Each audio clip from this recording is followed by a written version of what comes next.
Hello, you wonderful people, and welcome to another watch list. Basically, think of this as a monthly TV guide for me to let you know what and when TV shows that I'm interested in, that maybe you're interested in, are coming out. Like always, in the description down below, I'll include links to any trailers that might be available to anything that I bring up during this watch list. On February 1st, which will be tomorrow at the time of this going up, we have season 2 of Raising Dion on Netflix, which I'm very excited about. It's actually been a little while since season 1. Season 1 was like, I think 2019 is when it came out. Maybe 2020? Either way, I'm excited to see where season 2 takes us. Obviously, I'm gonna definitely have to rewatch season 1 because I remember bits and pieces based on what we saw in season 2. It kind of reminded me certain things of what went down last season, but to get the full scope of everything, I do remember the twist from season 1, and I think it's interesting because we're bringing that back in a different way, and what that means and what that looks like in season 2. They've kind of hinted to it. I'm curious to see what that ends up being, but I do like that Dion's kind of becoming like your friendly neighborhood superhero while dealing with the monster from last season. It's back, and now it's gonna, like, it's still coming after Dion, but now it's in another kid's body now, so he's got to deal with that, working with his friends, still doing the superhero thing, his mom trying to, you know, find her way forward, kind of balancing, dealing with, you know, still dealing with a child that has superpowers and trying to keep him grounded, while also, you know, figuring her own things out for herself. It does also seem like there are people who are going to try and take advantage of Dion as well as anyone else with power. So I think that's just a lot of interesting elements that's going to be popping up this season. I'm excited to check it out. On February 4th on Amazon Prime Video, on Amazon Prime Video, I'm keeping it in, we have the series premiere of Reacher, which I'm excited to check out. I've never, for one, read the books that these are based on, nor have I ever watched Tom Cruise movies. I'm aware of them to some extent, but this was kind of my first instance of understanding, like, I guess, I don't know if, I guess that's how it works in the movies too, but it's basically like kind of this action-y crime drama where this guy who has military past is basically helping people that are in need. So it seems really interesting. Guy Alan Richardson, which I think is pretty dope. I didn't realize, like, that's why he got killed off of, spoilers, Titans, because he was working on this at the same time, and I guess scheduling conflicts would have made that impossible. Or it gave him an opportunity to give a send-off in Titans while also giving him room to also do this as well. Whatever the case may be. Anyway, it looks interesting.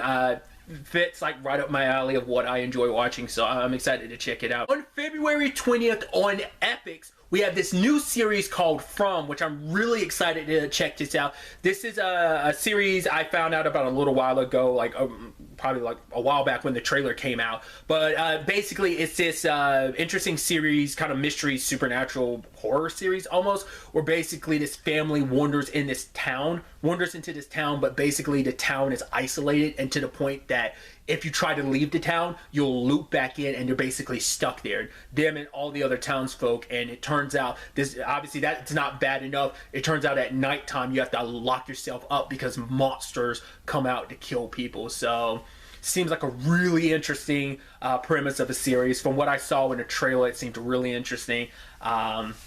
Trying to survive, trying to figure out how to get out of here, how to survive these monsters, like unraveling this mystery of understanding like why this happens. So I'm excited for this series. Also on February 20th on AMC, we have the return of The Walking Dead's final season. This will be The Walking Dead Season 11 Part B.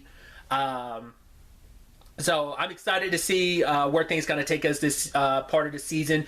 I do know there is a trailer out, but I haven't watched it. I'm kind of going to go in it knowing as little as possible. But obviously, we're picking up in the aftermaths of everything going down with the Commonwealth, because Yumiko and them are kind of in a tough spot there. Everything in Alexandria, because things are kind of crappy there. It's a storm, plus a whole bunch of walkers. So obviously, things are pretty dire there. And then there's like Maggie and the crew who are dealing with Pope's people. Well, not so much Pope anymore, but still in the aftermath of that. So a lot of things going on. I'm excited to continue the final season of The Walking Dead and see where Part B ends up taking us. On February 21st on NBC, we have this new series called The Endgame, which seems like a really interesting series based on the trailer. Essentially, there's this woman who's kind of like this big time criminal who turns herself over to like the FBI, and so it kind of almost has like some The Blacklist vibes, except, well, kind of very much like season 1 of The Blacklist, but she's playing a larger game, and like everyone's wrapped up in her game, and the whole point of the series is kind of like this crime drama thriller trying to figure out what is it that she's planning, because even though she's locked up, we're all on her chessboard and she knows exactly how this game is going to play out. So like while she's locked up, there's all this like stuff that's going down. I don't know how much of what we see in the trailer, it could have been like from like maybe the first 2 episodes. I don't know how much is actually from the entire season. Might have been like from the first episode only type of thing, because some trailers are done like that. But from what we saw, it seemed pretty interesting. I don't know if I've ever seen, I was about to say I don't think I've ever seen Morena Baccarin as like a, I'm probably butchered her name, sorry.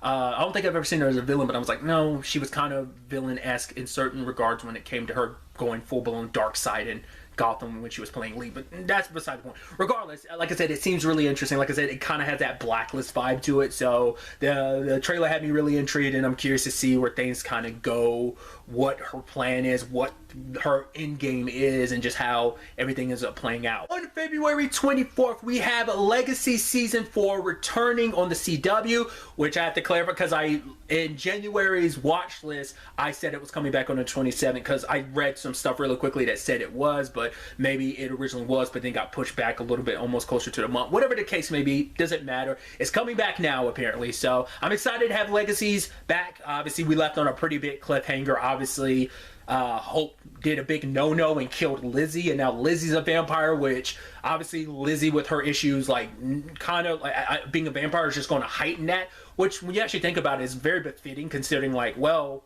Caroline, you know, had her dark period as a vampire. I mean, everyone kind of did, but especially Caroline because she turned off her emotions. So it's going to be interesting to see like someone who turned off their humanity rather versus someone who has a flux of emotions. You know, like how similar and very different their experiences as vampires will be in that regard. So that's definitely going to be interesting. I'm also curious if there's going to be any more of Aurora or not. She's been kind of indisposed of right now, but I mean, who knows if that's the end of her. But it seems like Hope is going to be like continue to be the big threat while everything's going on back at the Salvatore Academy. Well, also our trio in the afterlife when they're trying to figure things out. On February 27th on, I think, BBC America, AMC, and AMC Plus, because I know like BBC America is under the AMC umbrella, which is also under AMC, but whatever the case may be. We have the 4th and final season of Killing Eve, which I'm very excited about. I do need to rewatch season 3 because it's been a while and I don't remember everything that went down. I might try and squeeze in an entire series rewatch, considering like all the seasons are only like 8 episodes if I remember correctly. So I'll try to do that, but I definitely need to at the very least rewatch season 3. But because I remember some of the stuff from last season, obviously like Villanelle ended up killing most of her family except like her brothers. Her and Eve left off of the season in a good spot. There were the people that Villanelle ended up finding out who she was working for, and she kind of was like, nah, I'm done with that, cutting ties. So I have seen some of the promotional material. It's been like quick stuff. So I don't know if there's actually a full-blown trailer out at this time. I probably won't watch it. Like I said, I'd rather just kind of catch up and catch up with my rewatch of everything and then just see season 4 when it eventually comes out. But I'm very excited to see what shenanigans and what crazy stuff goes down between Villanelle and Eve this season, and how the series ends up wrapping up. And finally, also on February 27th on Showtime, we have this new series called Superpumped Battle for Uber. Seemed like a really interesting series. I saw like the shorter trailer. I know there's a longer trailer, but I didn't want to watch too much. Apparently this is from the creators of Billions, which I've always been interested in getting into Billions. I just haven't taken the time to watch it. I should. But nevertheless, it's basically about the guy who made Uber, which I'm like, he was like, oh, I'm not the villain people make me out to be. I'm like, wait, is the guy who made Uber a villain or something? Is he a bad guy in real life or something, or a douchebag or something? Because I don't know that much about it. So, you know, I could just do my own research, but it's just like, yeah, I never really did a deep dive into Uber.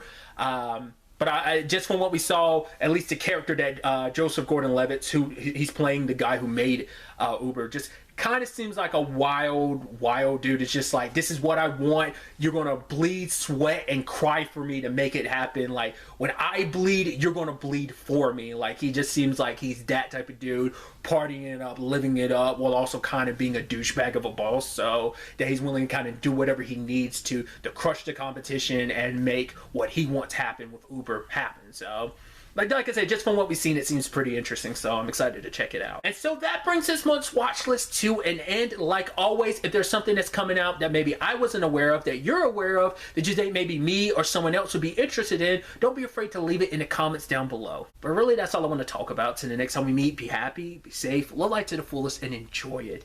Good day and goodbye.